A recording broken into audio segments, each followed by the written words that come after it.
Well, hello everyone. I want to thank you for watching this webinar where it's presented by Trucky Building Systems. We are a self-storage company that has been around for a very long time, since 1973 for self-storage. And my name is Jamie Linda, and I'm going to be the presenter. Trucky Building Systems, we build self-storage across the country and try to help people make a successful self-storage facility. And for myself, I've been here working since 1983, and I have 5 self-storage facilities that I run. Plus also I've helped many people go through the path of trying to develop a self-storage. And today we're going to try to get those people who are looking to build self-storage, and how do you keep on the right track to be able to build anything. And so now we're going to begin. Why are we going to build self-storage? We're going to build it because we want to make money. Not just make money, we would like to have some income, an income generating proposal that you will have to be able to constantly make you money and build you net worth. And a lot of people wonder, yeah, I'd like to do it. They might want to know a little bit more about it, and just how do I get started?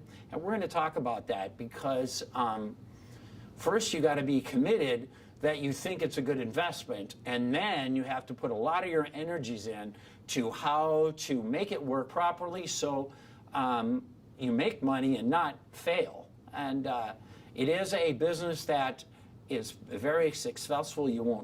It's very hard to fail, but you got to set your parameters right to be able to succeed. So we're going to just get started with why you'd build self-storage. One of the main things is that self-storage, there is no real brand association. If you would ask somebody outside of Walmart, name me the largest mini storage owner in town, they would have no idea, because they don't care. And that's why majority of the people who have tried to do franchises in the industry have failed, because you don't need it. What people look for is the one closest to them and which one is good. So it gives you, it's an advantage and a disadvantage, because it allows you to compete against everyone else, but also you can't buy a franchise and keep everybody else out. So it's a very competitive business, but anyone can get into it. Now, our industry, what has been very interesting is that it has continually grown. It has grown every year pretty much since the 1970s when it began. And now it's not always grown at a consistent level. It has tapered off or plateaued, and then it has done a big growth spurt, plateaued, growth spurt. And when I mean growth spurt, it's how many more people are using it in the United States. And one of the things are, during the last few years, we've seen a dramatic use and a growth in self-storage and amount of use. Now, as far as a income stream, we used to be considered a red-headed stepchild, somebody way on the peripheral.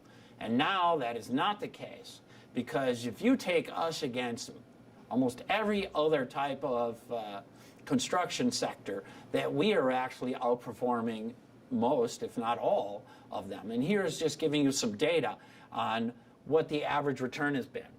Now, when the recession came last time, I've witnessed 3 recessions in self-storage. The last one was 2007 to 9. You know, a lot of people did have trouble, but it bounced back fairly quickly. But the other thing that's very interesting with self-storage is that there is an association called the SSA, Self-Storage Association, and they were able to enact laws across the states. And these laws, like I'm just showing you this example, this photo, is from the state of Wisconsin. And if you read it, this is what the rules are, is that you, the leasee, whoever rents the unit, is responsible for every unit. Me, the owner, are not liable for basically anything. Mold, mildew, pests, no. Water damage, I am, but not the other parts, as long as I don't have climate control. And I can lien the property. I can deny them access, I can charge them late fees, and I can evict them, normally in a 90-day process. Basically, this is flippin' awesome, because you have the power. And a lot of people like that because it's really hard to be sued in our industry if you follow the rules. And I suggest everybody join their association because they are a great partnership and you want to make sure each laws are specific. So very easy for you to handle. Now, we have had some changing culture, especially recently. People are changing the way they live. They are deciding they don't have to live and work in this. They can live wherever they want and work online. So they can move to wherever they want. We're seeing a lot of migration out of high rent districts to more the country, Montana, Idaho, the West that they always wanted to live in, all kinds of things. And people are changing and becoming more nomadic in a sense. And a lot of those situations, they need to use storage a lot more. And they'll permanent use self-storage. And of course, all people are having a hard time owning a house. That a lot of time isn't an American dream anymore. That they'll just have an apartment. But that doesn't mean you're not going to own a lot of things. So therefore, you'll have a self-storage with that. So there's continual demand. And when people are buying stuff, they're buying a lot at home, buying it online, and they're buying a lot of big stuff. A lot of people want to have all the toys. And so there is a lot of room for boat RV storage, bigger storage that we'll touch on. We're not talking about that now. You can look at other videos to look at that. But there is a use for it. The million-dollar question is your market saturated or not? The potential for saturation is absolutely there because everybody wants to build it. And we're going to talk a lot about the saturation part and how we look at it. But that is your big concern. The need is everywhere everywhere in North America, everywhere in the world, really, is using self-storage and what you need. Now, when you want to do some investigation, now I'm at the high level, and I'm telling you to go investigate your market. I'm telling you to first look online, okay? If I want to build, I'm talking in Madison, Wisconsin. That's where I am from. And we're looking. The first ad you see located here is somebody who does advertising. Now, my children, for example, never ever click on those. They go direct to organic free listings. And so we're going to look at this first one, Beltline Self-Storage. This is actually mine, and I'm going to show you that by investigating, you are going to learn a lot. A lot of people have put their prices online. I am an absolute believer of putting your prices and renting online so people can immediately just rent their unit. But by me doing that, we have also allowed people to understand and look under the hood of my mini storage. Because if you look at it, this is just done recently, you will see that if you say you can reserve or rent a unit, just the way I break mine out, you can reserve 2 weeks in advance, rent it, you can just rent it right now. If it says, please call for more information, that means I only have one left or none. Okay, so those are the units that are full. The other ones you don't know how full, but you know what my rental rates are. Okay, so there's a lot of information you glean off of this when you look at how everybody sits. The other thing with Google, when people are put on Google, a lot of advertising, it also shows if there's saturation. Now this is in Milwaukee, Wisconsin. I just looked at this ad and it says, get your first 2 months free. Now that is an indication to me, whoa, that could be saturation. That's a desperate thing. Normally when you see 1 month free, that's a standard marketing ploy to get you in, okay? But 2 months free, that could tell you something different. The other thing is when you look at other rates, a lot of people, they are having very low rates. For example, this one's also in Milwaukee. Their 5x5 unit is $9. I'm in Madison, Wisconsin. Mine is $64. Okay? That tells me that that has problems. Maybe they built way too many small units. Maybe there's multi-storage that's not renting. If you would actually look at this site, the larger units are getting high rent, the smaller units are not. There might be saturation. That's what would scare me in this particular one. And so you would want to look at all the markets you're looking for, look at all the rates to see what looks the best, because you're just getting a lot of rate changes too, and to see what you can make. Now, a lot of, as I kind of mentioned before, there's people are living differently, and also after the last few events we have had, people are getting fairly lazy. The American people, and what that means for you, and when you're going to build your self-storage, is you better make sure you're very convenient. Everything is convenient in your facility. So drive-up units are best.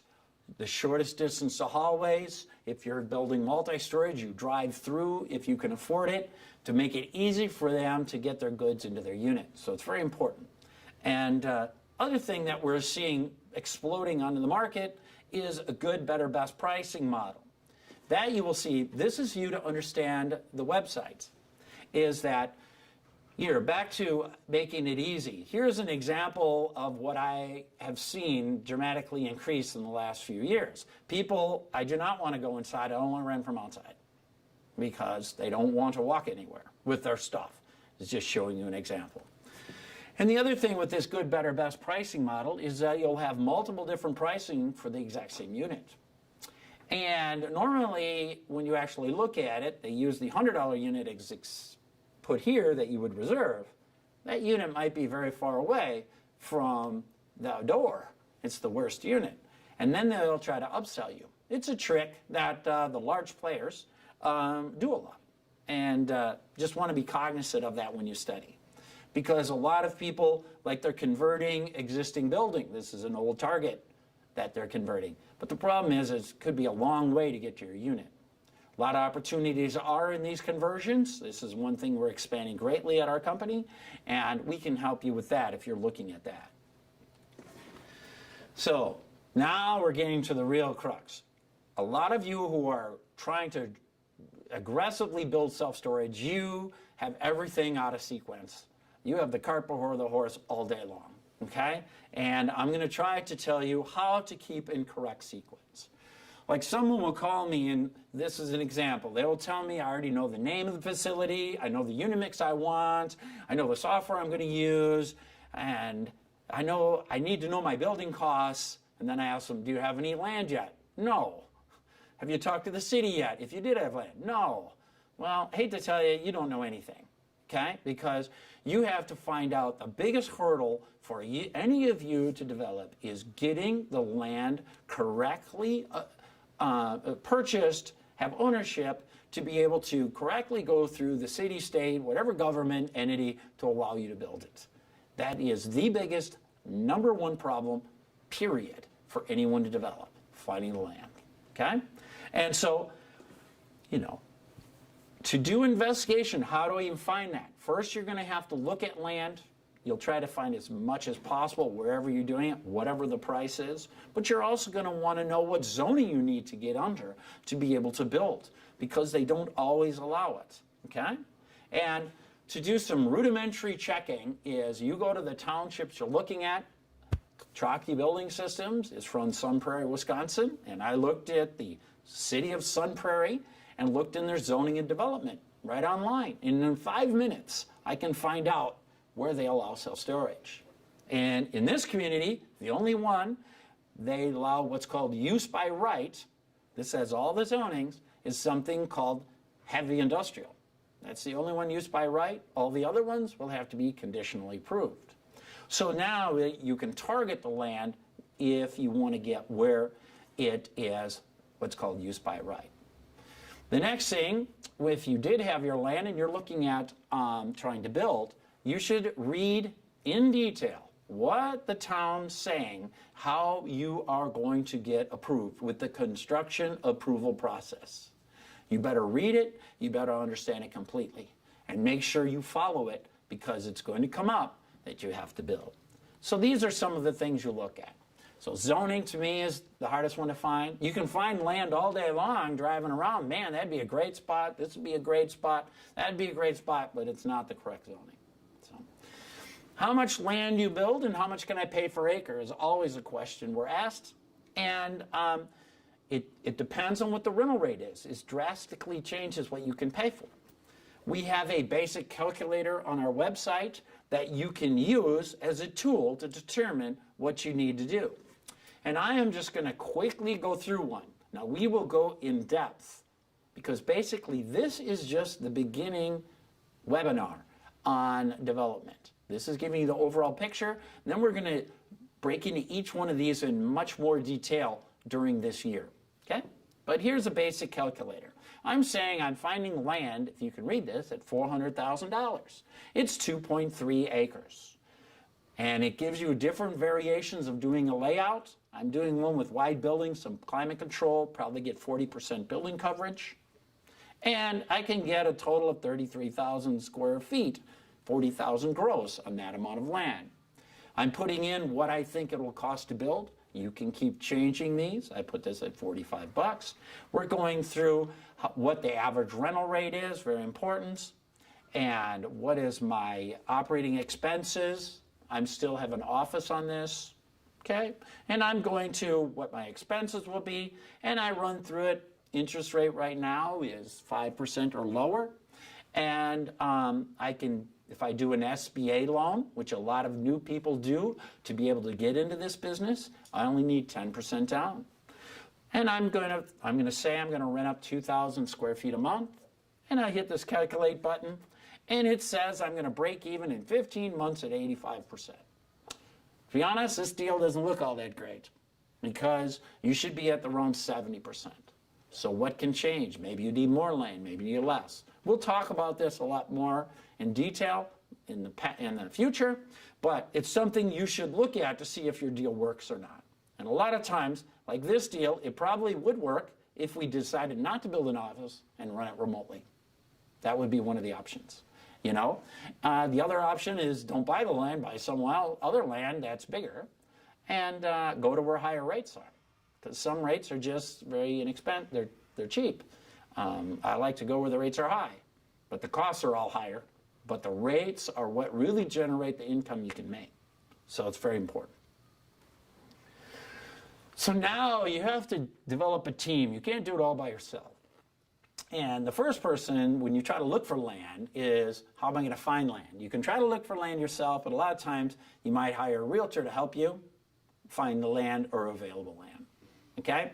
And help guide you with, and I wouldn't just believe them whether the city allows it or not. I would go to look at the city yourself. A lot of times you better understand that yourself.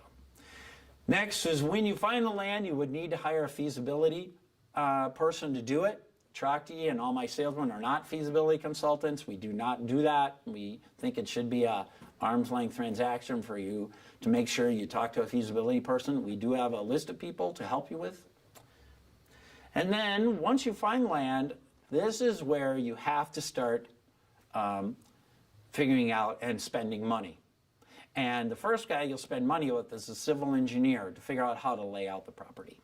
Okay? And then a little later on, when you actually want to build a property, you're going to see if you're going to hire a contractor, be your own contractor. We'll talk a little bit more about that.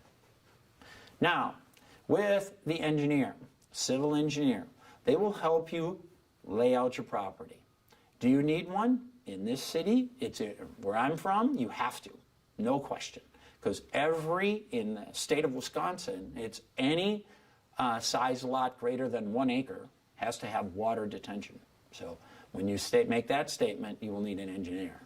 And so they do, you would have to they will give you a scope of work they do. They can just do a rudimentary site plan. They can go on to build you, do the entire project for you, and the cost can be great. I normally slot $40,000 for them on a large project in Madison. So there's a range from $2,500 to $100,000 that I've seen depending on the size. So it's hard to tell you an exact goal. You should try to find someone who actually is built mini storage. Like here's an example of what the end result would be. Here is a person putting on 4 buildings, and it has, they're going to say the size, the grade, what's the finished floor height, where the water drains into this large retention pond. And that's something you would pay for, and you have to have it to comply. And so you'll have to get them at some point. Like here is a project that's finished. You will look at in the front of the area, at the front of this picture, you will have this large green area. That's actually the water retention. Now where I'm from, Madison, Wisconsin, this permit is the hardest permit to get, the water retention permit. That is by far the hardest. Very torturous event. We have a lot of water around here. We're very conservative about water, and so therefore there's a lot of hurdles to get to water. And they do take up a lot of your land. So it's hard to figure out how much building coverage you can have until you get a corral the amount of land that you're going to lose to the civil engineer. You know, now another thing you'll have to do possibly is get an architect. And that really depends on whether you're going to build a fancy office or not, or building a multi-story or not. A multi-story, without 8 out, you need it. Very fancy office, most likely you will. Small project, you do not. For example, if you put a little office like this on the end of the building, you do not need an architect, okay? You won't need it because there's nothing special about it. But if you're going to build a multi-story like this photo, you better believe it. You're going to need it for life safety, all kinds of other things. So normally you need it for your office, the life safety. If you did have a bathroom in the previous picture, you would probably need them to do the ADA compliance for the bathroom. That's where you might, the bare minimum, you would need an architect. Next is, let's say you find the land, you're getting approved, now how are you going to build it? Now, do you hire a general contractor? It depends on what state. Some states force you to have a general contractor. For myself, I am my own general contractor, which is a torturous event, but I try to control it and figure out how to make it work. Now, you would want to hire a general contractor who normally is used to self-storage. They'll all tell you they can build everything, but normally if you go with somebody who's experienced, you have a little bit better result. And so that's very important. Now, they do charge you. They will normally is a cost plus. So whatever the costs are, there'll be a plus of, let's say, 10%. And then there'll be normally there's multiple different fee structures, but you can talk to them. And so that is important. You know, now I'm going to come to the sledgehammer part of the program where I'm going to beat you over the head, is that this is what you should not be doing right away. Worried about calling the banker to make sure you get a commitment, okay? I hate to break it to you, the loan guy isn't going to tell you anything until you actually have a plan. And a plan means you own the land, you know how much the costs are, because you're basically wasting time, okay? You know, you're wasting their time. I'm protecting the bankers here. The other thing you do is you're going to ask all the contractors, how much does it cost to build, and you don't have a plan yet. All they're going to do is give you ballparks. Like, for example, the foundation should be $6 a square foot. Your pavement in the driveway is $4.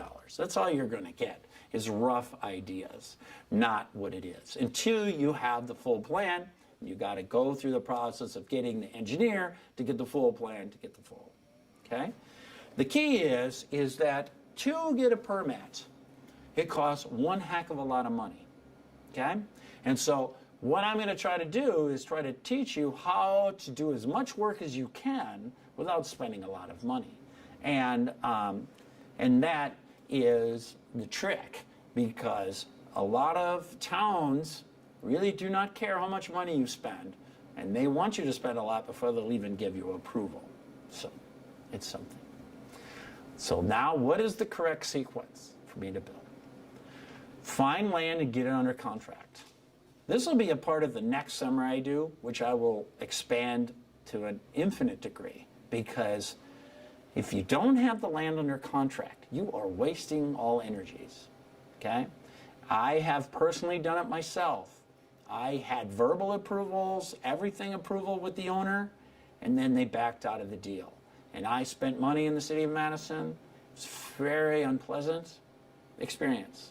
So I have learned the hard way that I want to get it under contract, man. I ain't spending more money until I get that land under contract. I ain't spending any money until I get it under contract. How do you get under contract? We'll talk more about it later. Now, you want to develop your layout to comply to codes and make sure you get tied with the city. That is going to be a part of another discussion of how you get your thing approved through the township and how to get it done. You know, you got to work with the city. There is different techniques you can do. If you just come in blasting, demanding, that is not the right attitude to go in to get approval, you know. And now you want to know, everyone wants to know how long it's going to take, okay? The average person who talks to us, it takes about a year before they start building, okay? You can go quickly if you have the land. The key is if you have the land. to how fast it takes. But there is a timeline, and we'll talk about that again in greater detail. Getting financing, everyone would ask, boy, I should have got in this business a long time ago because it would have been so much better. Well, that is true. The markets were way better, but it was super hard to get the money. Really hard, and you need a lot of money, percentage-wise. Today has been the easiest since 2011 to get money. And that's basically because of the SBA financing. And they have allowed a lot of people, I mean, it did its job, the SBA, because they got a lot of people who couldn't handle it to get in their own business to be successful for themselves. You know, that's a government program that has really worked with almost no bankruptcies in our division, because the banks have tried to make sure that you will be successful. We want you to be successful, you know. So now we're going to talk a little bit more about the construction process, okay? The main problem can be permitting, okay? And permitting can take months and months to years of getting permitting. A lot of the East Coast, the more Democratic state you live in, the more liberal state you live in, the longer it'll take to get approval, because there'll be more steps through the approval process. And you got to make sure you understand all those steps. Where the country areas, you might be able to do it in a quicker time frame. It really depends state by state on which way you do it. And, you know, because there is the permitting sequence and then the construction sequence. And the construction sequence, the biggest factor with all of you trying to get pricing and understanding is the grading. That is the biggest unknown for getting pricing. And then there's pavement. The buildings are pretty straightforward. Basically, a Trucky building costs relatively the same wherever you're building it in the United States. There's just a little difference of freight and maybe snow load. It's the same. Foundation's roughly the same. Erecting's roughly the same. That's not a big swing, okay? The grading's the big swing. And then, you know, back to again, don't want to invest a ton of money. I've watched people, my own personal self, I was with someone, we invested $250,000 before we got approval. That's a lot of money, man, you know, but that was in a hard area. So you want to make sure you do this and do it correctly. So what zoning you need, you know, or do you need a conditional use zoning? How long does that take? A normal, I did a zone change on our last project. I believe I could not have done it any faster than possible, and it took me 9 months. It could take years. Our record is 7 years at Trachte. Somebody took to get a zone change that I know of. First day he talked to us, till he actually got the zone change, 7 years. You know, does your township have architectural standards? Do you have to make it whatever they might say it in their book, that you might have to have brick, block, facades looking on the outside, all kinds of different things they may have. What's the building permit process? State of Wisconsin, you have to go through the state code. Some are easy, some are hard. You know, wetlands. Each one of these can be my own webinar to try to get through. But these are the hurdles. We have had people stop for the DOT because you couldn't get an entrance on the road for forever. So things to think about. For like here, this is in Sun Prairie, Wisconsin. On this site, it was a bought-in site, meaning it existed old buildings. It was purchased, the land was purchased in September 15th, 2017. It got approval. It was open for business in 2018, you know, and it took 1 year to become successful as far as making money, okay? 1 year after that, it really made good money.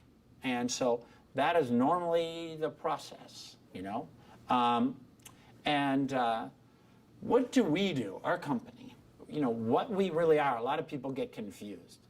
What we are is a building company that manufactures buildings and doors and ships them all across North America. That's what we are. Very efficiently, very cost competitively, and I think it's the best building personally. But what we don't do, we guide people. We want you to be successful. I do not want you to build something in the wrong place, because you're worthless to us, because you're going to build once. We want you to build again and again and keep growing and build again. That's what we want, okay? And so, but one of our our guys, I try to help them, help you, but we're not feasibility people. You will have to fire a feasibility person. What our company will do, we will do the engineered plans for your building. We will do the foundation drawing and the building drawings that you will submit. It's not the life safety drawings, but it will be that. We do that for you, okay? It's a part of our pricing of our building. You get that. We do manufacture here, we ship it everywhere, and we will erect them in almost all states. And so we can have it erected for you. That's what our company does. That's where we make money, but we do these seminars because we want to help you be successful, you know? And now one of the bigger things that you're gonna look at when you're even on this whole scope of how you're going to build your self-storage is, how do I wanna run it?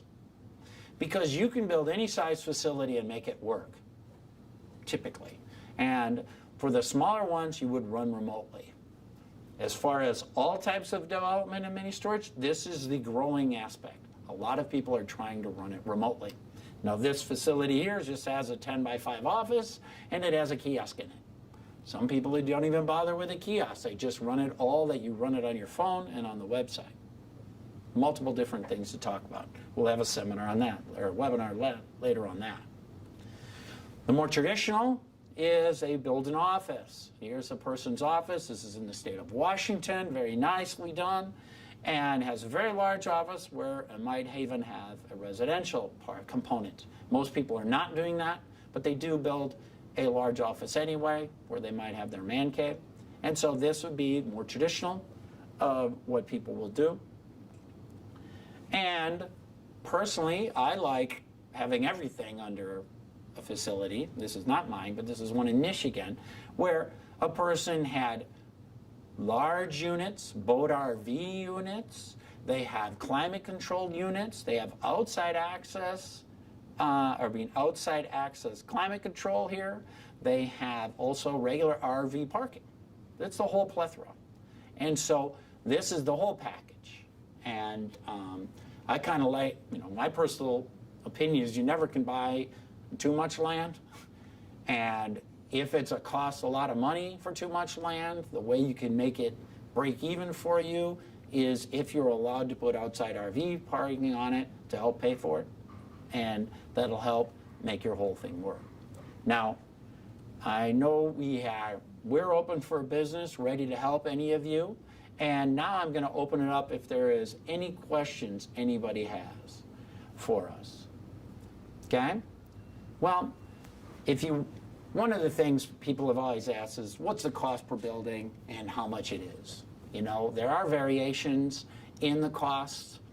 Where you get them, if you do a low pitch building, it costs roughly so much a square foot. If you do a high pitch building, about 20% of the buildings we sell are high pitch.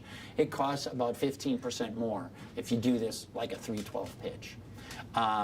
Right now, a normal building is around $10 a square foot, and it costs $250 to erect it, okay? Up to 10.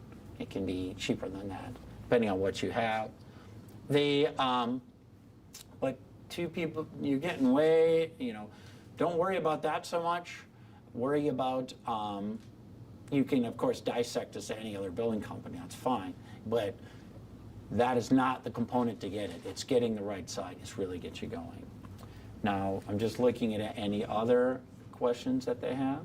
They're coming up. No, it's not. You're going to have to handwrite them.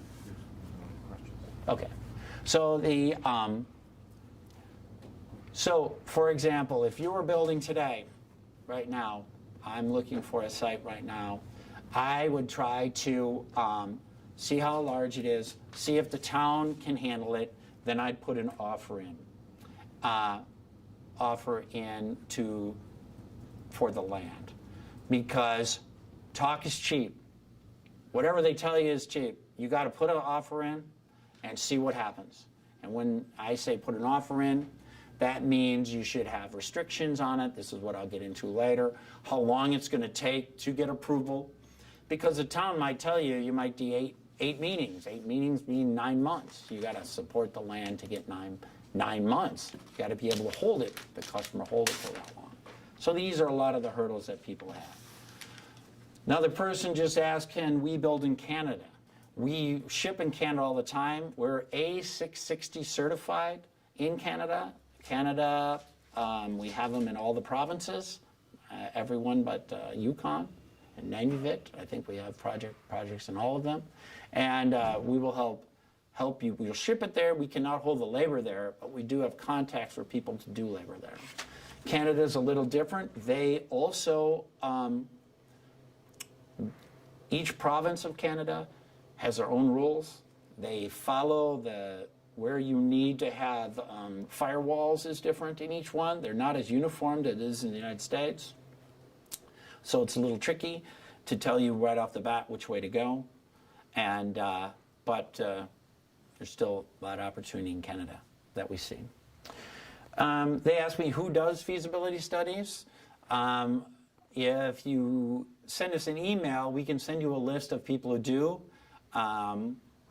The feasibility consultants,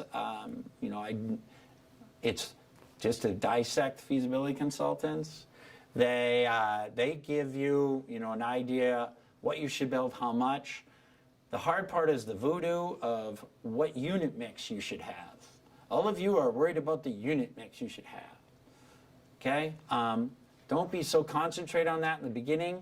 First, try to maximize your building size, that good and turning distance, and then work unit mix after.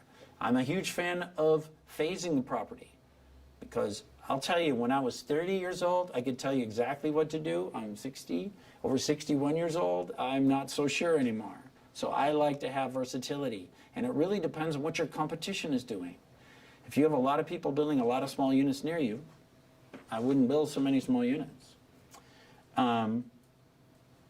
People are asking, well, like, what is normal? How much money can you make on a facility? What margins do you make? Normally, we try to target a 15% return on our money, right? My personal jobs have all done better than that.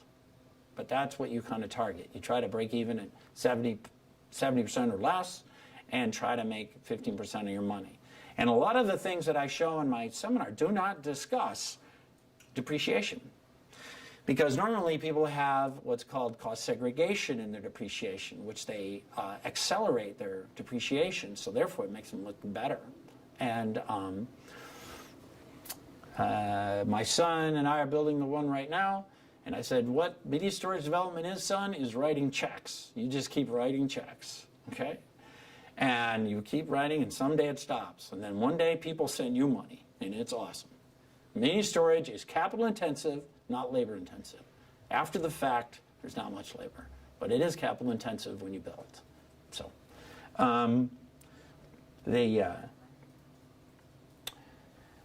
people ask me, do I find climate control properties to be problematic? Can there be problems? Yes. Our industry has oversold climate control in many areas. They have built too much climate control. And the advent of all these multi-story buildings, the whole project is climate controlled, and you're seeing some reducing of price of climate control. And that is in some areas. Now, other areas that don't have any, yes, you can make it different. And the reason people need climate control is because their stuff will condensate. In Wisconsin here, it's the spring that's a problem. It's 0 degrees, it's 40 degrees outside, 30 degrees outside, and all of a sudden it gets to 65. Your concrete foundation will sweat. And that causes sweating on the materials that touch the concrete. That's the #1 problem. And that's why people, when they rent the second or third time, they want it climate controlled. But people can take that too far and make it all that big. And everybody has always asked us about boat RV storage. And my personal view is there's almost nowhere in the country that is saturated with RV storage. Nowhere. It's not enough. There's a lot of RVs being sold, but the problem is, how do you make money? I have a separate video you should watch if you're looking to get into that, but you need a lot of land to make it work. And another person asks about the unit mix. I'd really look at what else everybody is buying. When you look at Google Earth, every competitor, you can know every building size they have. Okay? If they have a large door on each side of a 40-foot wide building, there's only 10 by 20s in there, or 10 by 30, 10 by 10. You should be able to figure out what the unit mix is, and then figure out how full they are, okay? And then you'll see what is renting or not. And normally what you're going to find is the larger units are not rented, or they need more. Sometimes there's too many smaller units. And all you bankers and accountants out there, you're going to build a lot of little units because you can make more money. And that's called, in theory, make more money than what it is.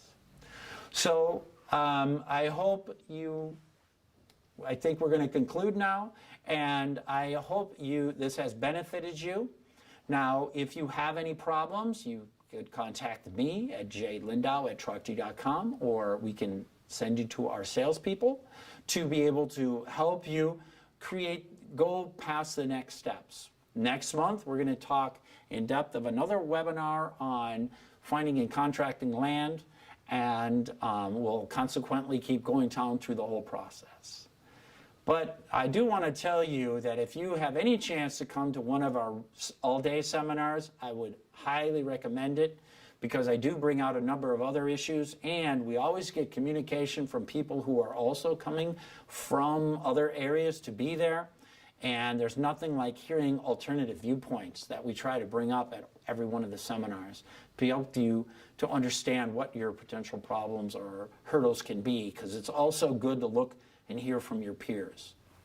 And we also strongly recommend that you go to ISS show. The next, you look at that, inside self-storage, to help you with your process to build a self-storage. Otherwise, I want to thank you for joining us here today and Trucky Building Systems. We hope to help you create a successful business that you will be proud of, that you will be able to hold and hopefully pass to your children someday. That's my plan. Hope it's yours too. Have a great day.